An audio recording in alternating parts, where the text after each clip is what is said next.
So, Ladd's big problem is with the proffer agreement, Okay. and one of the statements he made was that you don't interview about somebody else's murder. Is that true?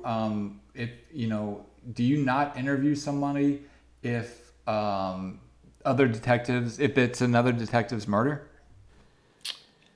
No, that's not entirely true. I understand what he's saying, though. There is a professional courtesy that's usually extended if somebody else's murder is kind of coming across your path or across your desk.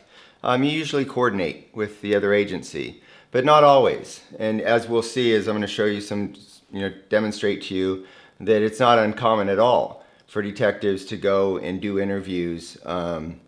With witnesses or suspects on cases that are not their own cases or not even within their jurisdiction. It's not uncommon at all. But I do know what Lad's saying. He's saying there is a sense of a professional courtesy to reach out, but sometimes the opportunity is not there to do that. You've got to strike while the iron's hot. And so I don't entirely agree with him, but I do understand to a certain degree where he's coming from. Okay. Something else he spoke on was he doesn't understand why you would offer Keefe D immunity or a proffer agreement in this case, unless it was a last resort. That there are other avenues that you could have taken to get the information that you got. What are some of the other avenues that you could have taken in this case? Well, not a lot actually, and he's being a bit of a Monday morning quarterback here. He was not involved in the case with us at all, and a lot of years had gone by since he was directly involved in the case. So he's a little bit of he's being a little hypercritical because he doesn't know all of the ins and outs of what was going on with our investigation at the time. Again, because people continue to say this immunity thing. We did not give him immunity. He didn't have use immunity. He didn't have transactional immunity. He was just given a proffer agreement, which allows him to be protected through his own Fifth Amendment rights. It's just that basic. So we've got to get that word immunity out of our system because it misleads people.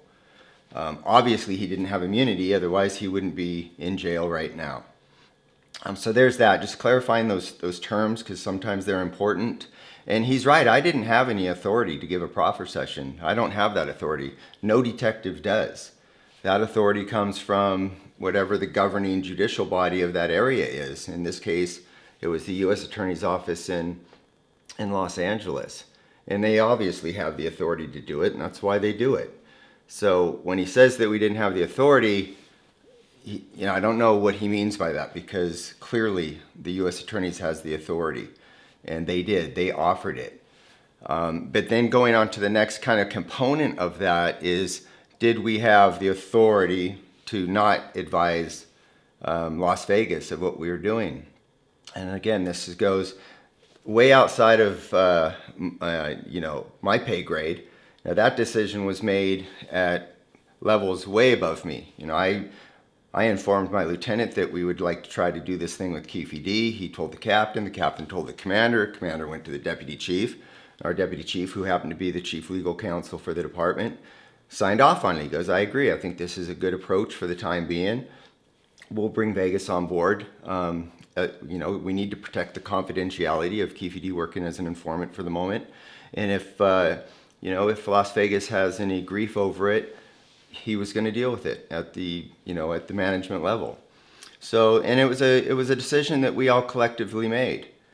And there was nobody sitting there saying, "Hey, this is a bad thing to do," or "I don't agree with this," because they could have easily just gone off, and if they did agree with it strongly, anybody could have called Vegas. Anybody could have got on the phone and said, "Hey, there's something going on out here. We don't like it." So this whole kind of revisionist history, it fails to recognize what was going on at the time.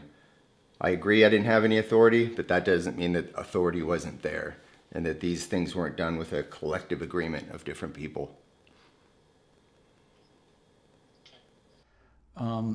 Bobby Ladd suggests that you could have had Timmy Brennan interview Keefe D. Do you think that would have made a difference or no? No, not at all. I mean, Keefe D wasn't going to talk to anybody unless he had a deal.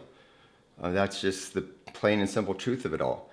You know, Tim Brennan didn't have any kind of magic potion that he could have poured into somebody's ear to convince them to do something that wasn't in their best interest. And we can go back and look historically. I know that we took Brennan up to talk to Michael Giroux because Brennan was convinced that if he could talk to Michael Giroux would be truthful to him because Brennan evidently knew Mike Giroux's mom and had prior contacts with Giroux. Well, we went up there and all Giroux did was lie to our faces. And so having Timmy there didn't, provide any kind of additional help that was outside what any other investigator would have obtained there. And then Timmy, in his own words, he says, I've interviewed Orlando Anderson before on an unrelated murder. I think it was a Hoover Crip named Damon Long. Him and Michael Giroux were involved in this other shooting. And they interviewed Orlando for hours and couldn't get anywhere. So this idea that Brennan would have had some type of, mystical ability to do what we couldn't do, I think it's just a little bit over-exaggerated. Fair enough. Ladd was quoted as saying in one of our interview segments that the informants told us that the white Cadillac, they told him about the white Cadillac, the 4 people involved, that they gave that all to Las Vegas. Connects T. Brown to the Cadillac as if they knew it then. He said that they provided Las Vegas with all the people involved 27 years ago. Keefe D, Orlando, Bubble Up, Terrence Brown, and Big Dre. Do you know if that's true? Did Ladd and Coet provide Las Vegas with all the names of the people in the white Cadillac 27 years ago?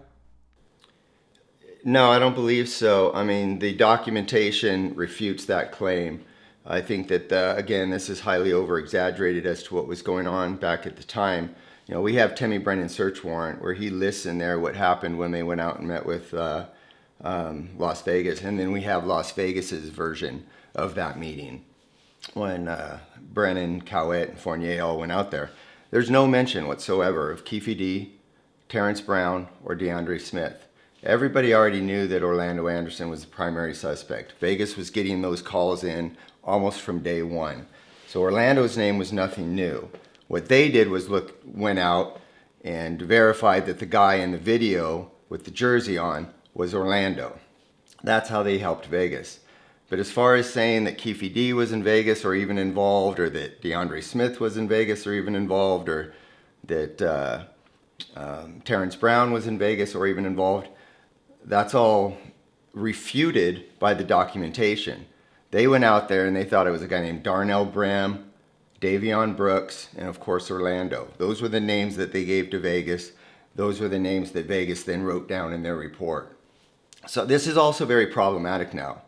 And I think that Ladd needs to really caution himself. Because if he gets called as a witness in Keefe D's potential trial, you can bet that any good defense attorney or a defense attorney investigator is going to look at everything he says during these podcasts, in his book, or online. And they're going to have all of this material. They're going to have these reports that were done back at the time. And what he's claiming now is refuted from what is in these reports. And that's a huge problem potentially for his credibility on the stand. And so I would just caution him, because I want the trial to go well. I want him to be credible. But this could be a potential problem because, it says right here, I'll even read it to you. This was Las Vegas's official report, and they're going to lay out here that when they went out there and met with Keefe D and them, with Brennan and Cowett and Fournier, they make it very clear that, forgive me here for a second.